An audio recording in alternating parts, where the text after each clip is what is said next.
অনেকেই মনে করে বাড়িতে হাউসওয়াইফদের রান্নাবান্না ছাড়া সেরকম কোনো কাজই থাকে না। আসলে ব্যাপারটা হচ্ছে রান্নাবান্না ছাড়াও এক রাশ কাজ দিয়ে সাজাতে হয় আমাদের জীবন। সবাই হয়তো শুধু রান্নাবান্নাটুকুকেই দেখে, কিন্তু প্রকৃতপক্ষে রান্না ছাড়াও প্রচুর কাজ থাকে আমাদের, যেগুলো করতে করতে মাঝে মাঝে নাজেহালও হতে হয় আর হিমশিমও খেতে হয়। আজকের ব্লগটা কতকটা সেরকমই।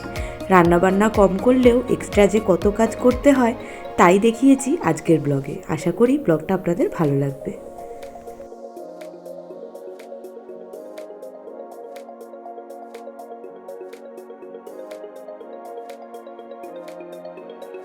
গুড মর্নিং বন্ধুরা, সবাই কেমন আছো? আশা করছি ভীষণ ভালো আছো। আমি ভীষণ ভালো আছি।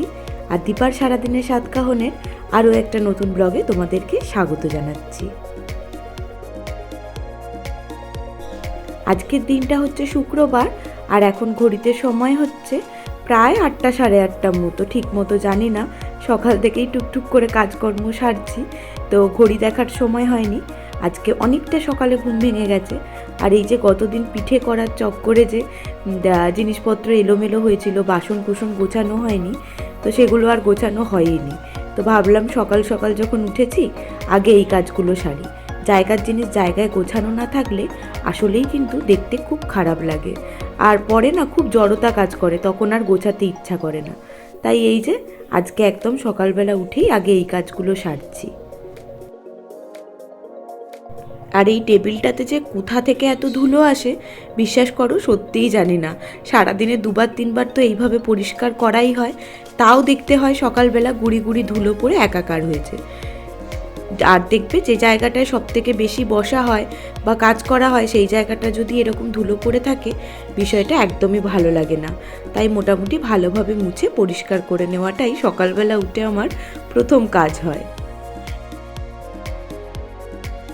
আগে না রাতে ডিনারের সময় বা ডিনারের পরে যে কটা বাসন পড়তো মেজে নেওয়া হতো, তার সাথে জলের বোতল টোতল ধুয়ে একদম ভরে তারপরে ঘুমাতে যেতাম।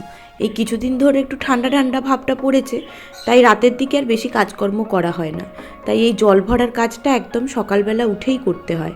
আর দেখবে বোতল যদি খালি থাকে, ওই যে খালি বোতল এদিক ওদিক গড়াগড়ি খায়, ওই বিষয়টা একদমই ভালো লাগে না। তাই সকালবেলা উঠে আগে জলটা ভরে নিয়ে তারপর অন্যান্য কাজ কী আছে সেদিকে তাকাই। কতদিনে বিছানার চাদরটাও তোলা হয়েছিল, বিকালের দিকে সেটা তো আর কাচা হয়নি। তো আজকে সকালবেলা উঠেই ভাবলাম বিছানার চাদরটাকে মেখে দিই। অনেক দিন পাতা ছিল, একটু ময়লা ময়লাও হয়েছে, তো একটু মেখে দিলে না ভালো পরিষ্কার হয়। আর সত্যি বলতে কি, প্রথম থেকে বারণ করেছিল যে বিছানার চাদরটা কাচাকাচি করতে, আর এখন আর কাচাকাচিটা করিই না বলতে গেলে। খুব বেশি হলে এরকম জামা কাপড় মেখে রাখি, মা অথবা হাজব্যান্ড কেউ একজন সময় করে ঠিকই কেচে দেয়। তো ভাবলাম যেই কাচুক, এখন সকালবেলার টাইমটাতে একটু মেখে দিলে না জামা কাপড়গুলো ভালো পরিষ্কার হয়। যদিও আমি খুব তাড়াতাড়ি সমস্ত কিছু কাচাকাচি করি, খুব একটা ময়লা বা নোংরা হয় না, তাও যেটুকু হয় সেটুকুকেই একটু মেখে রাখলে তাহলে ভালো পরিষ্কার হবে, এটা ভেবেই সকালবেলায় চলে এসেছি একদম জামা কাপড়গুলো মেখে দিতে। তোমাদেরকে বলি না যে সংসারের কাজ আসলে বাইরে থেকে দেখলে বোঝা যায় না, ওইভাবে মনে হয় যে কাজ তো সেরকম কিছুই নেই। আসলে কাজ বের করলেই কাজ। মনের দিক থেকে সন্তুষ্ট হতে গেলে সব কাজই সেরে ফেলতে হয়, যেটা কখনোই সম্ভব হয় না। টুকটুক করে হাতে কাজকর্ম রেখেই কাজ সারা হয়, আর কাজের তো কোনো শেষ নেই। মানে একটা কাজ করতে গেলে ওর সাথে আরও 4-5টা কাজ জুড়ে থাকে, যেটা তখন দেখে মনে হয়, আগে মনে থাকে না, সেরকমই ব্যাপার। তো রান্না বান্না আজকে খুবই কম, আজকে ডাল আর একটা ভাজা করব, আর বেলার দিকে মা একটু মাছের ঝাল করবে। মাছটা আসলে আনা হয়নি, তো আমি ভাবলাম এইটুকু রান্না এগিয়ে রাখি, আর বাকি মাছটা আনলে মা যখন রান্না করে নেবে তখন চিন্তা তো আর কিছু নেই, সেই সময় আমি অন্যান্য কাজগুলো একটু করে ফেলি। এরকম মুসুরির ডালের উপর কিছু ভাজা হলে সত্যি কথা বলতে কি আর তরকারি খুব একটা ভালো লাগে না, তখন মনে হয় ডাল ভাজা দিয়েই ভাতটা খাওয়া হয়ে যায়। তো মাকে বলেছিলাম যে মা যদি আজকে মাছের তরকারি করতে ইচ্ছা না হয়, সেক্ষেত্রে শুধু মাছ ভাজা করে দিলেও চলবে। তবে সেটা এখন সকলের উপর নির্ভর করছে, কে কী খাবে সেটা বলুক। এমনিতেই আমার হাজব্যান্ড মাছ ভাজা খায়, ও তো তরকারি খেতেই চায় না, ওর এই ডাল ভাজা মাছ ভাজা এগুলোই প্রিয়। তো দেখা যাক, যদি সকলেই বলে যে না মাছ ভাজা হলেই ভালো, তাহলে আর তরকারিটাও করার প্রয়োজন হবে না, শুধু মাছটুকু ভেজে ফেললেই হয়ে যাবে। এই কাজগুলো করে ফেলি, আর এই ফাঁকে আমার বন্ধুদের উদ্দেশ্যে বলি, আমি দীপা আমার জীবনের কিছু মুহূর্ত প্রত্যেক দিন তোমাদের মাঝখানে একটা ছোট্ট ব্লগের আকারে আমি তুলে ধরি।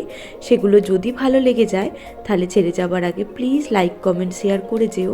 আর যারা অলরেডি চ্যানেলটা সাবস্ক্রাইব করে শুরুর থেকে আমার পাশে রয়েছো তাদেরকে বলার মতো আমার ভাষা নেই, তবে যারা একদম নতুন, নিত্যদিন আমার সাথে নতুন নতুন জুড়ছো, তাদের উদ্দেশ্যে অনুরোধ করব প্রতিদিন এই ধরনের ব্লগ দেখতে হলে আমার চ্যানেলটাকে সাবস্ক্রাইব করে পাশে থেকো। এখন শনিবার দিন রাত্রেবেলা বাজারটা করে নেওয়া হয়, কাঁচা সবজির বাজারটা। তো ওই সারা সপ্তাহের হিসাব করে বাজারটা করা হয়।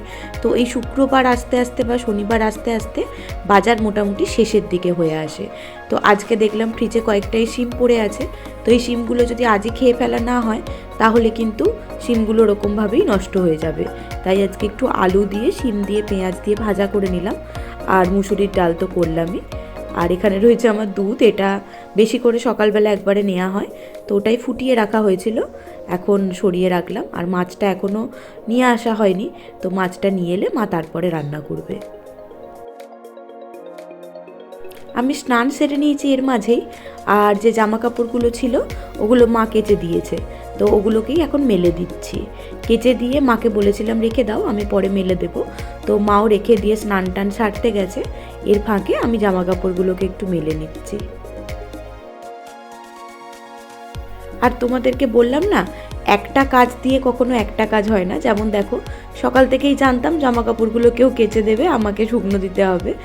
তো এটা দিতে গিয়ে দেখি গতদিনের যে জামা কাপড়গুলো ছিল সেগুলো তো গোছানো হয়নি, মা একটু রোদে বের করে দিয়েছিল। তো এখন যে এগুলো, এই কাজটা করেই কাজের সমাপ্তি ঘটবে তা কিন্তু নয়। চোখে যখন দেখতে পেয়েছি যে অনেক জামা কাপড় জড়ো হয়ে আছে, এখন যদি সেগুলোকে না গোছাতে পারি তাহলে ঘরটা যেন কেমন একটা লাগে। তো শরীর বক বা নাই বউ, কিন্তু এই যে জামা কাপড় তাল হয়ে পড়ে থাকা বিষয়টা একদম ভালো লাগে না। তাই এই যে এখন নিয়ে বসেছি জামা কাপড় ভাঁজ করতে। আসলেই দেখলে বোঝা যাবে জামা কাপড় কিন্তু যে খুব বেশি তা কিন্তু নয়, কিন্তু যখন এলোমেলো হয়ে ঠিক জায়গার জিনিসটা জায়গায় থাকে না, তখন ঘরটাকে যেন পুরো ভাগার মনে হয়।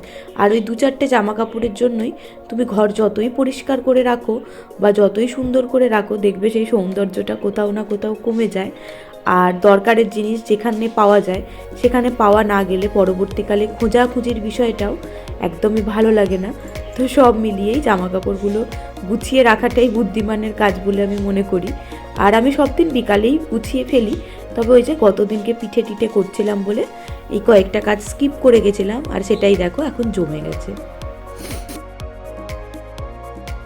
এখানেও অফিসের কাজকর্ম করছে, আর আমার মোটামুটি ঘরের কাজকর্ম শেষ। এরপর আমি একটু রেস্ট করব। আসলে সকালবেলা খুব যদি ঘুমটা ভেঙে যায় তখন না বেলার দিকে একটু ঝিমুনি ঝিমুনি ভাবটা হয়, একটু শুতে ইচ্ছা করে, ঘুম না এলেও একটু বসতে ইচ্ছা করে। আর সেদিন দুপুরের ঘুমটা খুব ভালো হয়, তবে দুপুরে একবারে খাওয়া দাওয়া করেই ঘুমাবো। তার আগে যে টুকটাক কাজের কোনো শেষ নেই বললাম না, ওই জামা কাপড়গুলো গুছিয়ে তুলতে তুলতে দেখি একদিন হাজব্যান্ডের বেশ কিছু জামা কাপড় কেচেছিলাম, সেগুলো একটা কাবার্ডের মধ্যে রেখে দিয়েছিলাম আয়রন করতে দেব বলে। এখন না আর বসে বসে অনেকক্ষণ থেকে আয়রন করার এনার্জিটা পাই না, তাই দোকানেই দিয়ে দেওয়া হয় একবারে বেশ কিছু জামা কাপড় জমলে। আর ও যেহেতু এখন রোজই অফিস যাচ্ছে, তো সেক্ষেত্রে ওকে তো জামা প্যান্টটা আয়রন করে এনে দিতেই হয়। তো বেশ কয়েকটা জামা কাপড় জমেছে, আমি এখন একটা ব্যাগের মধ্যে ঢুকিয়ে রেখে দিচ্ছি। বিকালের দিকে বাপিকে বলবো এগুলো আয়রন করিয়ে নিয়ে আসতে। ব্যাস এই কাজটাও হালকা হাতে সারা হয়ে গেল। আসলে কাজের কোনো শেষ হয় না, আমি তোমাকে বললাম না, একটা কাজ করতে যেতে না যেতেই দেখতে পাবে আরও 50টা কাজ কিন্তু জমে আছে।